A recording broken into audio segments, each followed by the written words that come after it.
ഒരാൾ നമ്മളുടെ അടുക്കയിലേക്ക് ഒരു പിണക്കം മാറ്റാൻ വേണ്ടി വരുന്നുണ്ടെങ്കിൽ അതിനർത്ഥം നമ്മൾ അയാളെക്കാൾ വലിയവനാണെന്നല്ല, നമ്മളെക്കാൾ വലിയൊരു മനസ്സ് അയാൾക്കുള്ളത് കൊണ്ടാണ്.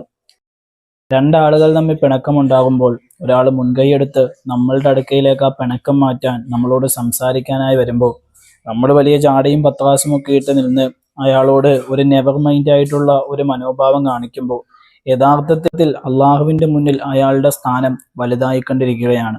നമ്മളോ, ഒരാൾ നമ്മളുടെ അടുക്കയിലേക്ക് അയാൾ ചെയ്ത ഒരു തെറ്റിന്റെ പേരിൽ അല്ലെങ്കിൽ ആ ഒരു പിണക്കത്തിന്റെ പേരിൽ നമ്മളോട് ക്ഷമ ചോദിച്ച് നമ്മളോട് സംസാരിക്കാൻ വരുമ്പോൾ അയാൾക്ക് ക്ഷമിച്ചു കൊടുക്കാൻ നമ്മുടെ മനസ്സിൽ കഴിയുന്നില്ലെങ്കിൽ എവിടെയോ നമ്മുടെ മനസ്സിനൊരു കുഴപ്പമുണ്ട്. അള്ളാഹുവിൽ നിന്ന് നമ്മൾ എവിടെയോ അകന്നു പോയിട്ടുണ്ട്. അതുകൊണ്ട് ഒരാൾ നമ്മളുടെ അടുക്കയിലേക്ക് പിണക്കം മാറ്റാനായി വരുമ്പോൾ നമ്മൾ വലിയ ആളായതുകൊണ്ടാണെന്ന് കരുതാതെ അയാൾക്ക് നമ്മളുടെക്കാൾ വലിയൊരു മനസ്സുണ്ടെന്ന് കരുതി അയാളോട് ക്ഷമിച്ചു കൊടുക്കാൻ, ആ പിണക്കം മാറ്റാൻ നമ്മളും തയ്യാറാകണം.